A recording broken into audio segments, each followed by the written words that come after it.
बड़े आराम से सीखने वाला एक न्यूमेरिकल है। वैसे तो ये बुक में भी है, लेकिन ये आपके सैंपल पेपर में आया हुआ है और ये पेपर में भी आता है।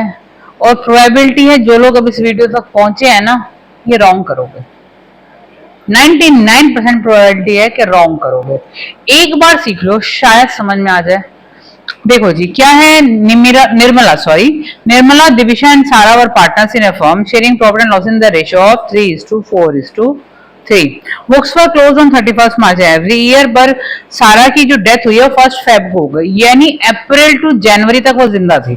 ठीक, तो बेसिकली अप्रैल टू जनवरी तक बंदे सिर्फ 10 महीने ही जिंदा था, 10 मंथ्स। ठीक है, अब हुआ क्या, as per the partnership deed सारा's executor are entitled to the share of profit to the date of his death on the basis of sales turnover. Okay जी, sales for the year ended 31st March 2021 was 10 lakh and profit for the same year is 1,20,000. Sales show a positive trend of 20%. Percentage जो हमारी profit की reduce होने के chances है वो 2%। Question बहुत दिया जाता है, ये 3 मार्कर में भी आ सकता है, एमसीक्यू में भी आ सकता है, प्रोबेबिलिटी है 99% आने की भी। इतना भी बोल रही हूँ और गलत होने की भी, तो सिखा रही है ना मैडम, सीख लो। अब क्या करना है, मैंने ये एंट्री पास कर दी है। आपको एक बात हमेशा ध्यान रखनी है, जब भी प्रॉफिट डिस्ट्रीब्यूशन की डेथ ऑफ द पार्टनर के केस में कर रहे हैं, क्या क्वेश्चन में एनपीएसआर तो नहीं गिवन, तो एंट्री ये नहीं होगी जो मैंने सामने डिस्प्ले कर दी है। मुझे छोटी वीडियो बनानी थी इसलिए मैंने आधा काम पहले करके तैयार करके रखा हुआ है। ठीक है, अब यहाँ तो न्यू प्रॉफिट शेयरिंग रेशियो नहीं गिवन है। अगर new profit sharing ratio given नहीं है तो प्रॉफिट दिया जाएगा P&L सस्पेंस से। एंट्री तो यही होगी सारा के केस में। अब मेजर चीज क्या है, प्रॉफिट की कैलकुलेशन जो गलत होती है, ध्यान से सुनना। हम 10 मंथ्स का प्रॉफिट है, हमें क्लियर है। हमारे को अगर आपको सेल्स टर्नओवर में अगर केस याद हो, मैंने समझा रखा है, तो हम अगर प्रॉफिट निकालते हैं तो बेटा हमारा जो फॉर्मूला होता है, last year profit divided by last year sales into current year sales into his share। ये मैं सिखाती हूँ, ज्यादातर इसी फॉर्मूले से मैं सिखाती हूँ। ठीक है, यहाँ पे थोड़ी सी ट्विस्ट एंड टर्न्स है। ठीक है, लास्ट ईयर प्रॉफिट बेटा हमें यहाँ पे बताया 1,20,000 रुपीज का। लास्ट ईयर सेल्स हमें दे रखी है 10 लाख रुपए की। तो पहले आप एक चीज चेक करो, हमारा पिछले साल 12% प्रॉफिट अर्न करने की कैपेसिटी हमारा बिजनेस रख रहा था। ठीक है, आगे क्या कह रहे हैं, अब इस साल वो कह रहे हैं sales show a positive trend of 20%। Sales हमें बता रही है कि हम हर साल 20% सेल्स एप्रिशिएट कर पाते हैं। ठीक है, ये तो थी प्रॉफिट परसेंटेज। ठीक है, ये हमारी प्रॉफिट परसेंटेज निकल गई। अब लास्ट ईयर सेल्स थी हमारी 10 लाख रुपए की और क्वेश्चन कह रहा है कि हम 20% अपनी सेल्स बढ़ा पाते हैं। तो अगर हम 20% सेल्स बढ़ा पाते हैं तो इस साल हमारी सेल्स 12 लाख की होनी चाहिए। ठीक, तो हमारी एस्टिमेटेड सेल्स, इसे वर्ड लिख देते हैं एस्टिमेटेड सेल्स, इस साल हमें 12 लाख रुपए कमाने हैं। अब ये 12 लाख रुपए एक साल में कमाने हैं, ये बात भी ध्यान रखना। बंदे की डेथ हो गई फेब में, हम ये लेके चल रहे हैं इस साल हमें 12 लाख रुपए अर्न हो जाएंगे, लेकिन बंदे की हो गई फेब में डेथ, 1 फेब को हो गई, 10 महीने का प्रॉफिट उसको देना है। अभी हमारा P&L अकाउंट नहीं बना है तो P&L सस्पेंस से देंगे, इतनी बात भी हमें क्लियर है। अब ये जो 12 लाख रुपए आए हैं ये पूरे साल की सेल है। पहले आप क्या करो, यहाँ पर टाइम पीरियड कंसीडर करो, क्योंकि एस्टिमेटेड सेल्स निकाल रहे हैं तो 10/12 करना पड़ेगा। क्योंकि जब हम फॉर्मूला यूज करते हैं, एक चीज बता दूं मैं आपको, मैं जान के कलर चेंज कर रही हूँ आप लोगों के लिए। ये देखिए यहाँ पे मैंने current year sales word use किया है, अगर आपने ध्यान से देखा हो। अभी करंट ईयर सेल्स को हम एस्टिमेट कर रहे हैं यहाँ पे, तो हमें ये दिख रहा है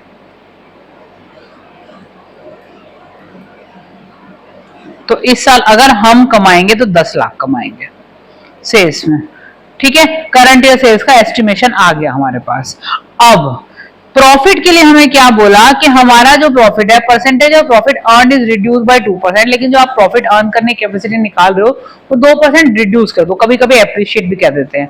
तो यहाँ देखो ये वाली चीज नीचे लेके आ रही हूं मैं, 12% की कैपेसिटी थी हमारे लास्ट ईयर के बेसिस पे, ये कह रहे 2% रिड्यूस कर दो, तो इस साल आप अगर प्रॉफिट कमाओगे तो 10% कमाओगे। ठीक है, अब आपकी एस्टिमेटेड सेल्स कितनी निकल के आई थी, 10 लाख रुपए, ये वाली।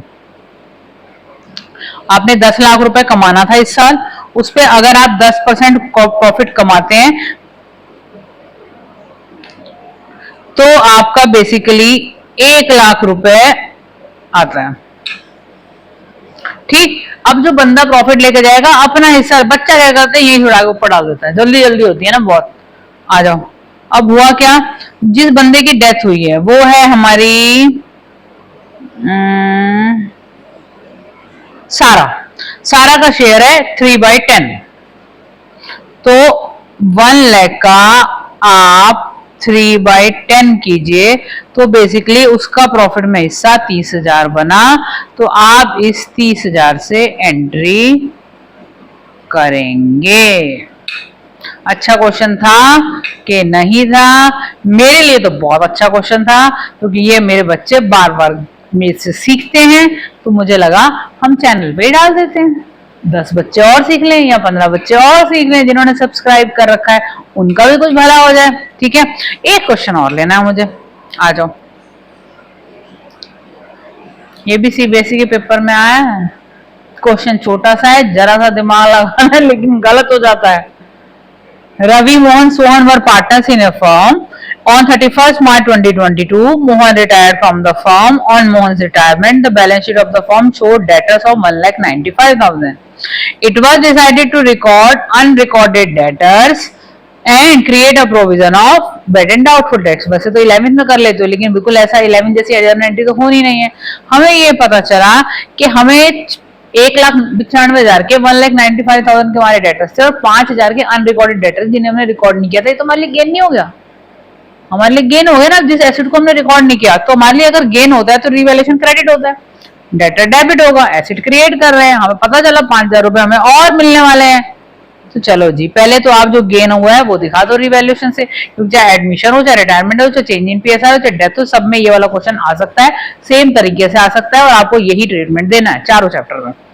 ठीक है, अब क्या कह रहे हैं कि आपको प्रोविजन क्रिएट करना है। जब भी आप प्रोविजन करते हैं तो that is a loss for you, और प्रोविजन के टाइम पे एंट्री बनती है revaluation debit to provision for doubtful debts. अब ध्यान से सुनिएगा, यहाँ पर आपके पास 1,95,000 के डेटर्स पहले से थे, 5,000 के आपके पास डेटर्स और आ गए, तो बेसिकली 2 लाख के डेटर्स हो गए। उसके ऊपर आप 5% अगर क्रिएट करते हैं तो कितना बन के आया? 10,000 रुपए। मैंने जान के इस क्वेश्चन का वर्किंग पहले करके रख ली थी, एंट्री वेंट्री लिख के रख ली थी, टाइम वेस्ट ना हो, जल्दी जल्दी रिकैप हो जाए। ऐसी वीडियो अगर लगता है कि जो सीबीएसई में क्वेश्चन आए हैं मुझे बनानी चाहिए, तो मुझे कमेंट चाहिए, तभी मुझे एंथू आएगा कि भैया बनानी चाहिए, तभी बनाऊंगी मैं। बच्चे बोलेंगे तो बनाऊंगी, मुझे कोई गेन नहीं हो रहा, मेरे कोई सब्सक्राइबर इतने बड़े नहीं है और इतना मेरे व्यूज नहीं है, या मैं इससे अर्निंग कर रही हूँ, बस ये शौक है, इस वजह से वीडियोस बना रही हूँ। लेकिन ये शौक कभी मर सकता है, क्योंकि थोड़ा पॉजिटिविटी तो सबको चाहिए, आपको भी चाहिए। आपको मैं ना बोलूं कि आप अच्छा पढ़ रहे हो, आप पढ़ोगे नहीं, तो मुझे पॉजिटिविटी देने के लिए, मेरा मॉरल बूस्ट करने के लिए नीचे कमेंट करके जानना कि मैडम ऐसी और वीडियोस लाओ जिससे हमारा ज्ञान बढ़ सके। ज्ञान उन्हीं को बढ़ाना होता है जिनको अपने मार्क्स लाने होते हैं, जिनको नहीं मार्क्स लाने कोई बात नहीं, बैठे रहो।